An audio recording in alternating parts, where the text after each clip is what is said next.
저는 35살이고 남편과 8년째 결혼 생활을 하고 있습니다. 남편을 보고 웃는 게 두렵지는 않지만 그는 제 첫사랑이었습니다. 20대 초반부터 아이가 초등학교 입학할 때까지 저는 제 삶이 이렇게 될 거라고 진심으로 생각했습니다. 출근하고 퇴근하고 아이들을 돌보고 주말에는 공원에 놀러 가고 노년에는 손주들을 돌보는 것 말입니다. 이렇게 아름다운 삶이 그 모든 혼란 때문에 산산이 조각날 줄 누가 상상이나 했을까요?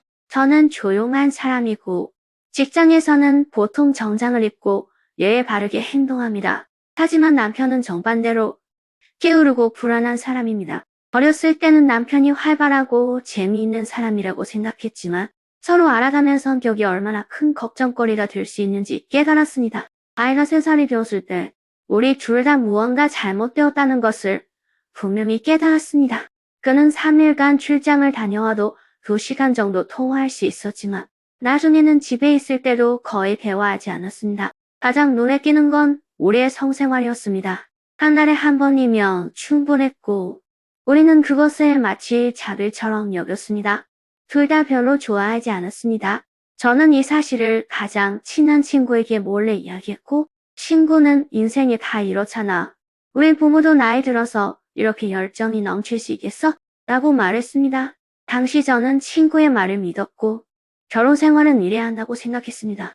돌이켜보면 2003년 그가 인터넷에 중독되면서 모든 것이 바뀌기 시작했습니다. 당시 우리 가족은 막 광대역 인터넷을 설치했고 그는 퇴근 후 항상 컴퓨터 앞에 붙어 있었습니다. 처음에는 뉴스를 읽고 자동차 관련 포럼을 둘러보고 가끔 영화 몇 편을 다운로드하곤 했습니다. 어느 날 밤 그가 이상하게 다가와서 여보 너한테 보여줄 좋은 게 있어 라고 말했습니다. 재미있는 영상인 줄 알았는데 가까이 다가가니 얼굴이 붉어졌습니다. 두 커플이 번갈아가며 함께 사는 내용의 서부 영화였는데 장면이 꽤 노골적이었습니다. 나는 재판에 도와서서 그에게 도대체 뭘 보고 있는 거야? 라고 쏘아붙였습니다. 그는 그저 아기에 찬 미소를 지었습니다.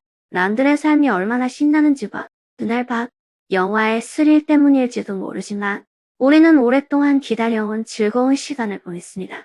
나중에 그가 내 귀에 대고 속삭였습니다. 아, 조금 색다른 게 다르잖아. 그렇지? 당시 나는 대답하지 않았지만 내 마음은 부끄러움과 이상하게 복잡한 감정이 뒤섞인 채 아찔했습니다. 그때부터 그는 마치 귀신 들린 사람처럼 끊임없이 스와핑이라는 말을 꺼냈습니다. 처음에는 농담인 줄 알고 그를 째려보았습니다. 하지만 그는 그 이야기를 했을 뿐 아니라 실제로 온라인에서 그 관련 내용을 찾기 시작했습니다. 어느 날 밤 화장실에 가려고 일어났는데 그가 아직도 컴퓨터를 만지작거리고 있는 게 보였습니다.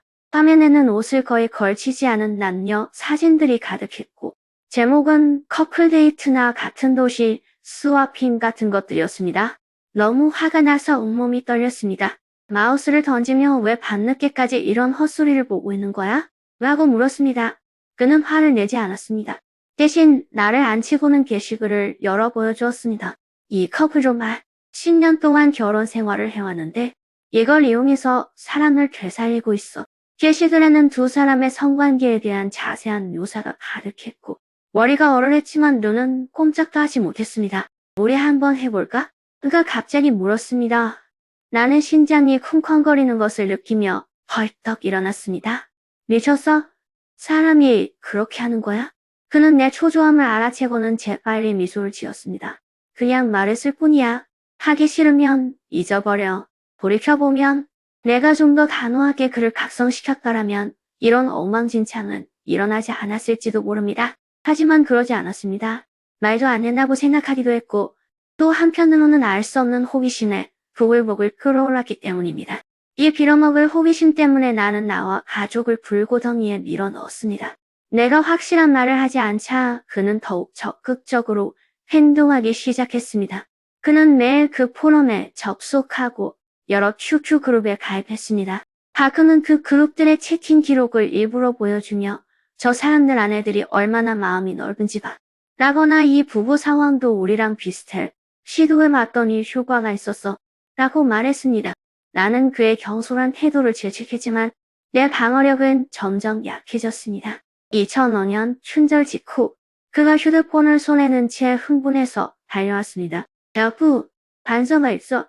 서울에 있는 커플이 만나서 이야기하고 싶어해. 나는 화가 나서 어떻게 감히 연락을 해? 라고 물었습니다. 그는 재빨리 나를 껴안고 달랐습니다. 그냥 만나서 저녁이나 같이 먹어. 단마지는 바로 돌아올게. 반려는 안 할게. 그의 기대에 찬 눈빛을 바라보며 지난 2년간의 정체된 삶을 떠올리자 나는 왠지 모르게 고개를 끄덕였습니다. 지금 돌이켜보면 고개를 끄덕인 순간 나는 스스로의 한계를 넘어섰습니다. 만남은 주말로 예정되어 있었고 우리는 서울로 향했습니다. 나는 내가 아프다고 집에 가고 싶다며 계속 차를 몰고 가다가 뒤돌아서고 싶었지만 그는 계속해서 거의 다 왔는데 만나는 게 뭐 대수냐? 아니면 여행으로 생각하면 되잖아. 라고 설득했습니다. 그 남자의 이름은 천시안이었습니다. 40대 중반에 건축자재 사업을 한다고 했습니다.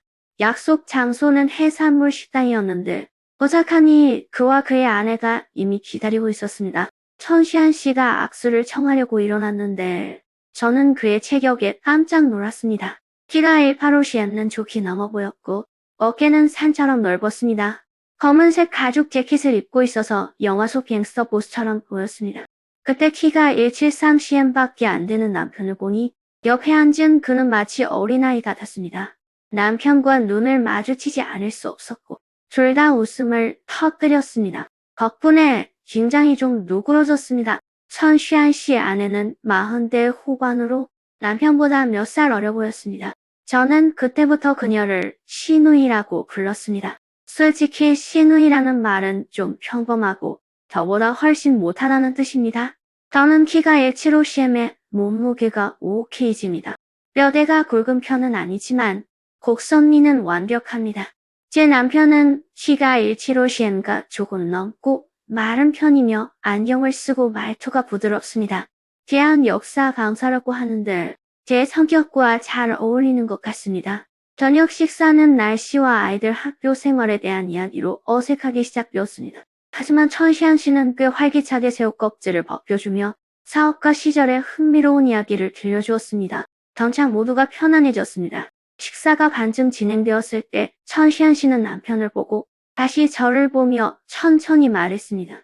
노려만 하지 말자. 같이 앉았으니 인연이잖아. 저녁 먹고 우리 집에 놀러오렴. 여기서 멀지 않아? 꼭대기 층에 있는 복층 주택인데 개발구의 야경이 잘 보여. 남편이 재빨리 고개를 끄덕였습니다. 그래.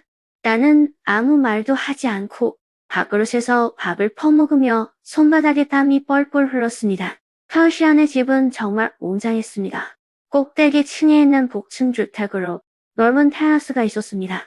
A민도에서 내려다보면 개발구 전체에 눈부신 불빛이 한눈에 들어왔습니다. 시누이가 차를 끓여주었고 우리 4명은 거실 소파에 앉았습니다. TV는 켜져 있었지만 아무도 보지 않았습니다. 우리는 멍하니 이야기를 나누었고 분위기는 다시 어색해졌습니다. 먼저 침묵을 깬 것은 천시안이었습니다. 그는 위층을 가리키며 말했습니다. 나만의 DVD 플레이어가 있어. 우리 위층 영화 보러 갈까? 남편이 나를 흘끗 봤지만 나는 고개를 들지 않았습니다. 암묵적인 동의였습니다.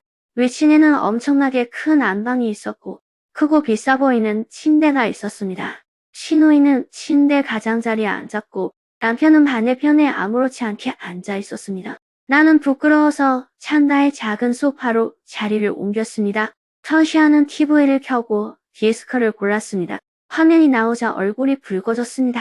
지난번보다 더 노골적인 영화가 나온 모양이었습니다. 몇 분 동안 영화를 보다가 천시안이 갑자기 와서 내 옆에 앉았습니다. 나는 얼어붙어 비켜서려고 했지만 그는 내 허리에 팔을 둘렀습니다. 내 머릿속은 벌떼처럼 텅 비어 있었습니다. 그의 손길이 천천히 내 허리를 어루만지는 것이 느껴졌고 남편과 시누이가 뒤에서 이야기하는 소리가 들렸습니다. 하지만 나는 마치 그곳에 갇힌 듯 숨고 싶지만 숨길 수 없었습니다. 그 뒤에 이어진 일들은 지금은 꿈만 같았습니다. 헛문이었고 제정신이 아니었고 탐험할 수 없는 수치심으로 가득 차 있었습니다. 나는 눈을 감고 바라보기가 두려웠습니다. 아이어 웃는 얼굴, 그리고 처음 결혼했을 때 남편이 써준 연애 편지. 그리고 천시안의 거친 손길이 머릿속을 스쳐 지나갔습니다. 무슨 일이 벌어지고 있는지 깨달았을 때는 이미 모든 일이 벌어진 후였습니다. 우리 이명은 아무 말 없이 각자 옷을 챙겨 입었습니다. 신우이는 서랍에서 물티슈를 꺼내 우리에게 건넸습니다. 마치 이 모든 것이 당연하다는 듯 무표정한 얼굴이었습니다. 남편은 담배를 꺼내 천시안에게 건넸습니다. 두 사람은 마주보고 담배를 피웠고 담배 연기는 그들 주위를 맴돌았지만 서로 마주보지 않았습니다. 10분도 채 앉아있지 못하고 남편을 옆으로 굴러세우며 말했습니다.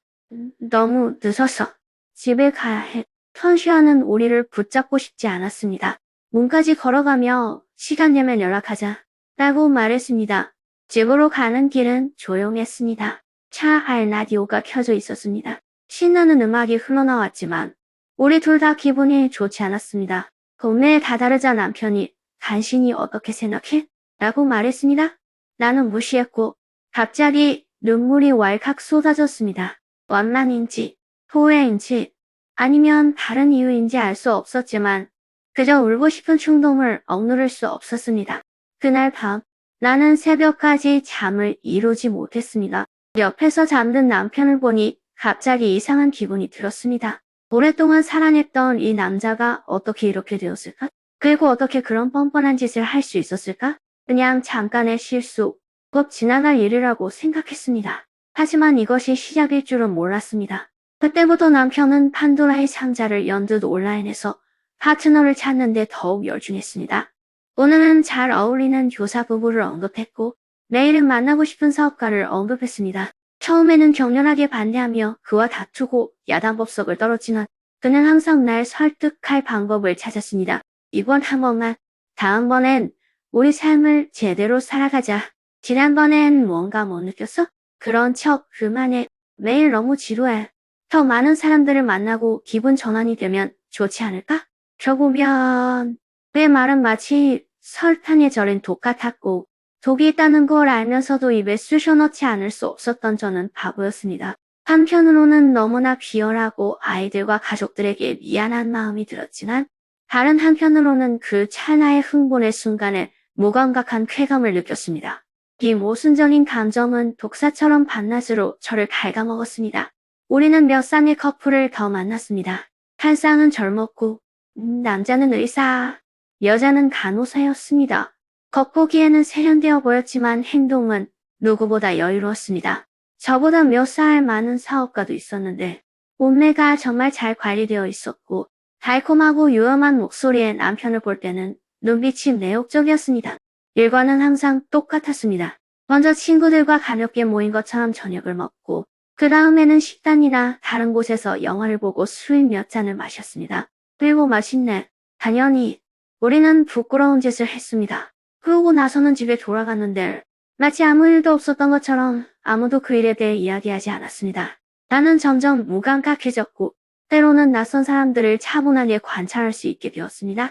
그들의 표정과 목소리에 귀 기울이면 마치 나와는 아무 상관도 없는 희극을 보는 것 같은 느낌이 들었습니다. 하지만 희극이 끝나고 혼자 남게 되면 수치심과 죄책감이 밀물처럼 밀려왔습니다.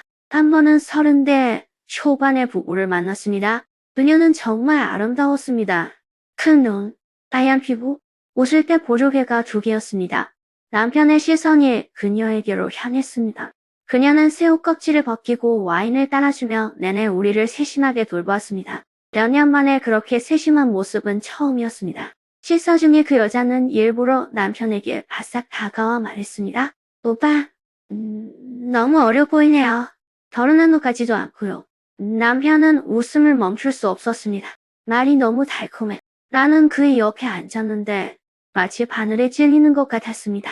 고통과 분노가 느껴졌지만 표현할 수가 없었습니다. 그 느낌은 파리를 삼키는 것보다 더 끔찍했습니다. 그 여자의 남편과 이야기를 나눌 차례가 되자 나는 분노로 가득 찼지만 평소보다 훨씬 편안했습니다.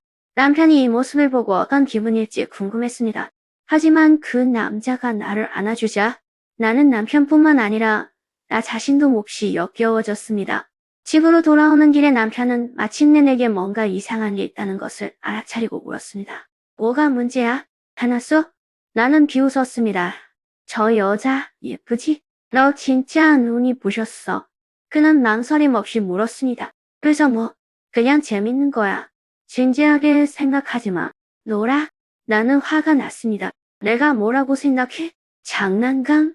너도 재밌지 않았어? 그가 쏘아보셨습니다. 나는 할 말을 잃었습니다. 그래, 내가 누구길래 그런 말을 했을까? 나도 마찬가지였지. 그 말 다툼 후 나는 모든 걸 끝내기로 결심했습니다. 나는 그에게 말했습니다. 이제 그만하고 평범한 삶을 살자. 알았지? 아이들 좀 보고 우리가 처음 결혼했을 때를 생각해봐. 그는 오랫동안 침묵하더니 고개를 끄덕였습니다. 알았어. 네 말 들어줄게. 이제 그만할게. 하지만 한 달도 채 지나지 않아 그는 온라인에서 다른 커플을 발견하고는 내게 말했습니다. 마지막이야. 정말 마지막이야. 둘이 잘 맞는 것 같아. 그의 애원하는 눈빛에 나는 다시 마음이 누그러졌습니다. 지금 돌이켜보면 그때 나는 그 늪에 너무 빠져서 빠져나오고 싶지 않았습니다. 며칠은 멍한 채로 흘러갔고 우리의 대화는 점점 줄어들었습니다. 다음 커플을 언제 만날지 이야기하는 것 외에는 거의 아무런 소통도 없었습니다. 아내는 연달아 잤고 그는 나를 만지려 하지 않았고 나도 그를 만지고 싶지 않았습니다. 가끔은 우리가 연인이 아니라 그저 같이 게임하는 팀원 같다는 생각까지 들었습니다. 집에 가는 것도 싫고 그를 보는 것도 싫고 거울 속 왜곡된 나를 보는 것도 더 싫었습니다. 어느 날 데이트 교환을 마치고 집에 돌아왔는데 벌써 이른 아침이었습니다. 거실에 들어서니 커피 테이블 위에 아이가 그린 그림이 보였습니다. 우리 셋이 손을 잡고 있는 그림이었고 옆에는 엄마 아빠 사랑해라고 적혀 있었습니다. 갑자기 나는 무너져 내려 소파에 놓인 베개를 껴안고 흐느꼈습니다. 그때의 기억이 떠올랐습니다. 아이의 마지막 학부모 교사 면담이었습니다. 선생님이 저에게 아이가 요즘 왜 이렇게 산만해 보여요? 집에 무슨 일이라도 있나요? 라고 물었습니다. 저는 선생님께 아이가 몸이 좋지 않다고 거짓말을 했습니다. 지금 생각해보니 아이는 오래전에 뭔가를 느꼈을 테지만 표현하기엔 너무 어렵습니다. 제가 뭘 한 걸까요? 멋진 가정과 아이의 마음속 행복을 망쳐놨는데 제가 누구에게 솔직했던 걸까요? 그날 밤 저는 처음으로 남편을 협박했습니다. 이런 말도 하면 우리 이혼할 거야. 아이들 데리고 가줄 테니까 넌 혼자 재밌게 놀아. 그는 내 붉어진 눈을 바라보며 아무 말도 하지 않고 고개를 끄덕였습니다. 얼마 지나지 않아 우리가 함께했던 한부부에게 문제가 있다는 소식을 들었습니다. 양심의 가책을 견디지 못한 그 여자는 이혼을 요구했습니다. 그 남편은 거절하며 매일 그녀를 괴롭히고 심지어 그녀의 직장까지 찾아가 문제를 일으켰습니다. 결국 두 사람의 편파는 망가졌고 그녀는 직장을 잃었으며 아이는 나이 든 가족들에게 데려가졌습니다. 그들은 아이를 만나지 못하게 되었습니다. 이 이야기를 듣고 나는 오랫동안 몸서리치며 말을 잃었습니다. 남편을 보니 얼굴이 창백해졌습니다.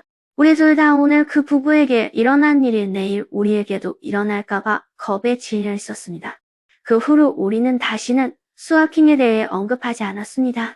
남편은 그 지저분한 모임을 모두 그만두고 컴퓨터에서 관련 동영상을 삭제했습니다.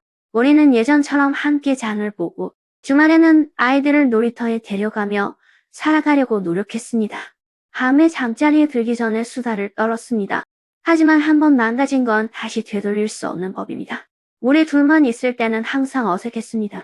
가끔 그가 나를 만지려고 하면 나는 본능적으로 몸을 피했습니다. 내가 그에게 다가가면 그는 항상 내 시선을 피했습니다. 한 번은 섹스를 하려고 했지만 시작하자마자 온갖 촌란스러운 이미지가 머릿속에 떠올라 금세 흥미를 잃었습니다.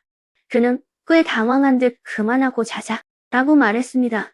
우리는 심리치료사를 만났는데 그는 우리가 외상후 스트레스 장애를 앓고 있으며 이를 극복해야 한다고 말했습니다. 그 감정을 되살리기 위해 신혼여행지로 함께 여행을 떠나기도 했습니다. 하지만 해변에 서서 그의 옆모습을 바라보면 그 어처구니 없는 경험들이 계속 떠올랐습니다.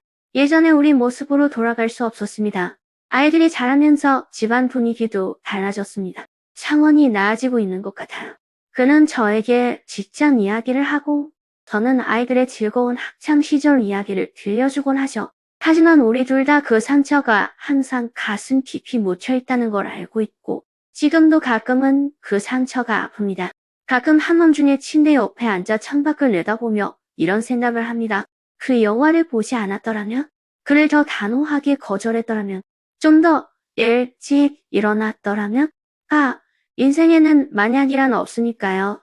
악몽처럼 어처구니없는 이 게임은 한때 평화롭고 안정적이었던 제 삶을 산산이 조각냈습니다. 저는 개인적인 경험을 통해 한 가지 교훈을 얻었습니다. 결혼 생활에는 절대 넘어서는 안 될 경계가 있다는 것입니다.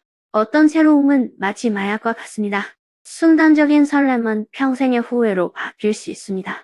이 상처를 천천히 아물게 해 주기를 바랄 뿐입니다. 아이들과 더 많은 시간을 보내며 그에게 빚진 것을 만회할 수 있기를, 남편과 제가 조금씩 예전처럼을 되찾을 수 있기를 바랍니다. 힘들고 느리더라도 그 어두웠던 시절로 돌아가고 싶지 않습니다. 다시는 그런 엉망진창인 일에는 관여하지 않을 겁니다. 정말 절대 다시는요.